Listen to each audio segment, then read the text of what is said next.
Hey guys, welcome back to my channel. It has been a week and I hope the last week has been great for you. This week I'm doing something I'm really excited about. I got this rating tracker Emoti stickers finally after 3 months, and these are for my Hobonichi 5-year Techo that I'm using as a memory keeping journal. I am super excited to use this, so let's get started. So I started this 5-year Techo this year as a kind of like chronicles of my 30s kind of thing, because I turned 30 last December. And what I've done this so far with this was to write the highlights and like lowlights of each and every day in this journal. And because of the way this is set up, the right hand side of the page is kind of empty because it's just literally a blank page for every single day on the right side. So besides like memory keeping things that really stand out to me, I thought that a good way to actually fill that space a little bit would also be to memory keep the media that I consume during this period, basically. So books that I've read, films that I've watched, TV series that I've watched. Not necessarily TV because I mean Netflix series, Apple TV series, I guess they're TV series. Serials basically that I watched. So yeah, that's the whole idea behind this thing basically. So what I've done with this is that you can see that the tracking sticker has like, it's basically like a blank book or a blank like television screen. And what I've done is that I have resized like books covers and like I guess like movie posters. I'm not sure what you call these things, but like they're like the promotional things. And I basically resized them into like a square, and I printed them with my Canon selfie printer. So as you can see, after I cut them up, they're really, really, really tiny. I actually spent a lot of time resizing these things, especially for the film ones, because the film ones, some of them like I wanted like orientated a certain way, and a lot of posters, promotional posters these days are portrait, because like it looks good on socials, and also like in the cinemas when it's there, it is also a portrait thing. So it doesn't actually look that good, or rather it doesn't resize well to being a little landscape size television screen. So I had to get a little bit creative, but honestly, it was kind of fun to do it. So I have no regrets there. As you can see over here, I did the math to make it fit, but I think it's just a little bit too big. So I have to do a little bit of surgery here. So another thing about this resizing is that because since I'm already going to this extent to do it, I actually realized that I would want the emoji or the rest of the design of the sticker to stand out. So for example, I would want the popcorn bowl in the what do you call it, in the movies and series and like television tracker to actually be in front of the picture. So I'll have to like fussy cut around it. Likewise with the book, as you can see here, like the emoji is kind of like leaning against the edge of the book. So if I just stick it on straight, like the line art is kind of covered. So I have to kind of like fussy cut like just a little bump away just so that the line art is preserved, so to speak. So I'm doing this with a pair of scissors here, but I will have to say that it's probably going to be easier to do this with a penknife. I will definitely keep that in mind for the next round that I do this batch. But in this particular video, I'm just using a pair of scissors. It can be done. It's just not as clean and precise, I feel, but also I was really excited and just way too lazy to go and dig for my pen knife, like my art knife, because honestly I have no idea where in this room it is. So there's Pacheco. I also have The River Song, which I've read, and a whole bunch of like other books. So yeah.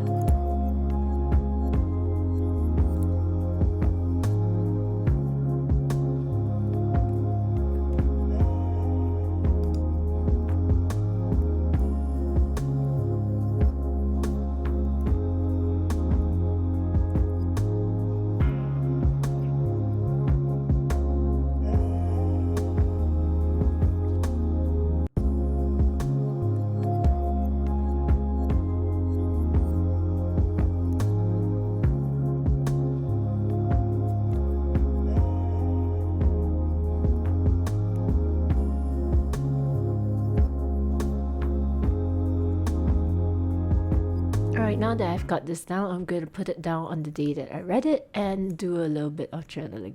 So the River Song is actually what we call singlet, so it's like Singaporean literature, so to speak. I picked this up at the Singapore Writers Fest in 2019, pre-COVID. That was the last one I attended. And I basically didn't read it until this year, 4 years later almost, in late September. So that was maybe about a month and a half ago. So it's still pretty fresh for me. I am pasting this pretty flush to the edge of like the page here because I want to maximize the amount of space I have to use, basically. And for this, I am going to be journaling with my what's this thing called? My Sarasa Grand Vintage in the blue black. So this is basically the same pen refill as your Sarasa Vintage pens. It's just the fancier version in terms of the body. And I really like it because it's weighted and all that stuff. And yeah, that's about it. That's all the details that I have for this particular bit of stationery. For colouring in the stars, I'm going to be using my Kuretake clean colour dot marker, the two-sided one. I can't remember the colour of this, like the name of the colour, but I'm going to give this book a 4 stars, sorry, because I really enjoyed it. For under there's like a little grey box at the bottom there, so what I'm going to do there is actually to write the title of the book, because I don't think that the image will fade because it is supposed to last quite some time, because this is I think it's like sublimation dye technology or something. It's definitely not thermal, so it should last. But just, I don't know, I just feel better writing the book title there as well. So I have no fixed rules as to what I will write as a review in terms of what I consumed. I know that some journals or that some people who do like reviews and all that, they have like certain rubrics even as to how they rate a book or or a film or something, or like the characters, the plot and all the various like in-depth details. But for me, because this is a memory keeping journal, it's supposed to last 5 years, there isn't that much space for it. So honestly, the main thing that I'm going to do here is just write whatever I think. So for this particular book, what stood out to me was the take that it had, because it's set in essentially post World War II Singapore, and like it's kind of like about growing up during that period, and like complicated like family backgrounds. Like there's a certain level of like class, of race undertones there. There's a certain amount of how do I put it? There's a certain it's a different take on post-war Singapore than what is taught to us in schools. So it's quite an interesting read. It was quite riveting. I did consume the entire book in one day, and I'll definitely want to read it again. It reminds me of 17A Keong Saik Road, which Keong Saik Road or Street, can't remember. But I also love that book. I read that in 2021 or 2022. So if I do a reread, I might still put it in this journal later on, but it has the same kind of vibe. And yeah, I really enjoyed it basically. So that's why it's a 4-star. I generally don't do 5 stars because I just feel like 4.5 is usually my max, which is kind of weird, I know. But yeah, I just can't bring myself to give anything 5 stars most of the time. This isn't quite chick lit, so it is quite an interesting read for me. Anyway, so that is like one of the 2 book reviews that I am going to put into this journal. The other one is Pachinko, which I'll do later. And as you can see here, I did most of the fussy cutting and like sticking into on the Emoti stickers like on my own. like off camera, because basically it took me half an hour, and I was like, you know what, nobody needs to watch you cutting this thing for half an hour and struggling with it. So I'm gonna do one more of a movie review, and then I'm gonna call it quits basically. So this is Queen Charlotte, which is a Bridgerton spin-off on Netflix, and it was great. But before I get into that, as you can kind of see here, like I have four. So one is as in like four film things.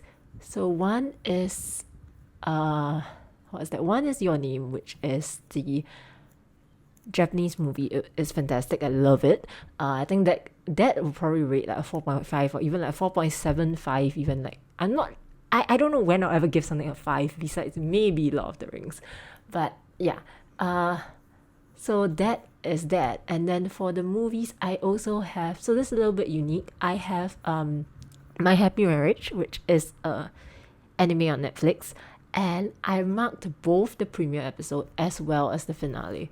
So I know this is a little strange because since it's a series that is stripped out, it would make more sense if I either put it at the end or I did it like every single week, which is a little bit strange and a little bit too much.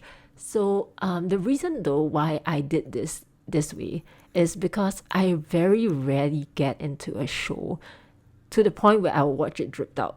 I would usually wait for the entire thing to come out and then I'll binge it at one shot. Or I'll watch things that are already complete, basically. Or I watch things that come out at one shot. So kind of like how The Crown, when they drop the entire series and I binge watch the whole thing. Queen Charlotte, the whole thing. Yeah, so that's usually how I watch things. But the premiere episode for My Happy Marriage kind of intrigued me enough that I watched the whole thing dripped out. So it was quite rare for me, and I decided that it warranted, like, you know, being marked in the front and the back to kind of mark being peaked and then how I felt about it at the end. So for the first premiere episode, I used like their usual image, but for the finale episode, I actually used a screen grab of the episode itself, and then like I got the title art to like Photoshop it in basically. I know it's a lot of work for like a tiny little square. I also have a few other movies, TV things that I haven't watched yet that I also printed out. As you can see, that I only have 2 more of the rating stickers, so I do need to order more. But because I'm not sure which of these 4 I'm going to watch first. Like, I know the order in which they're coming out, but I'm not sure the order in which I'm going to consume them. So I'm going to save cutting it up for later on, basically. And this, I think I will just let it live in the front, like, you know, in the front cover bit of this particular journal, because I don't think I will be using it in any other journal at all, essentially.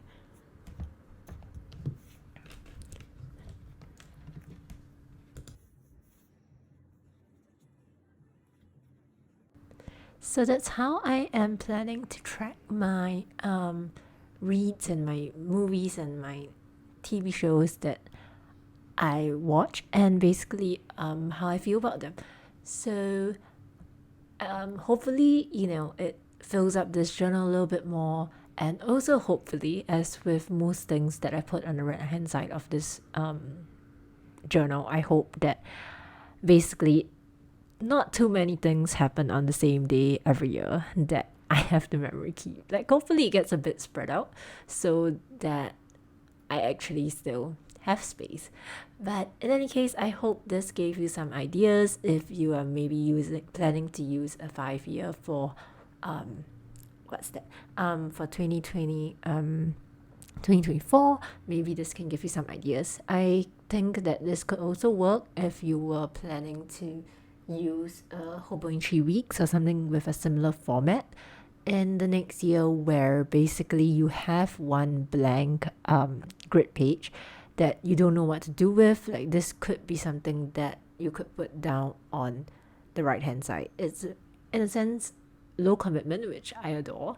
I don't have a fixed structure, but I'm sure there are other videos out there that have a more structured way that you could review your media and stuff like that. I watched one recently on an entire reading journal where the journaler basically had a whole rubric for the different things that she rates, and then like for plot, for characterization, for I can't remember the rest of it, setting, I guess, like vocabulary, maybe, not really sure, but they had like entire rubric for that, and then based on like the numbers that will determine the number of stars, which is very structured compared to what I do. But yeah, that is also something that you could explore if you prefer something more structured compared to what I do, which is essentially based on how I feel about it. So that is about it for this week's video. I hope you enjoyed it.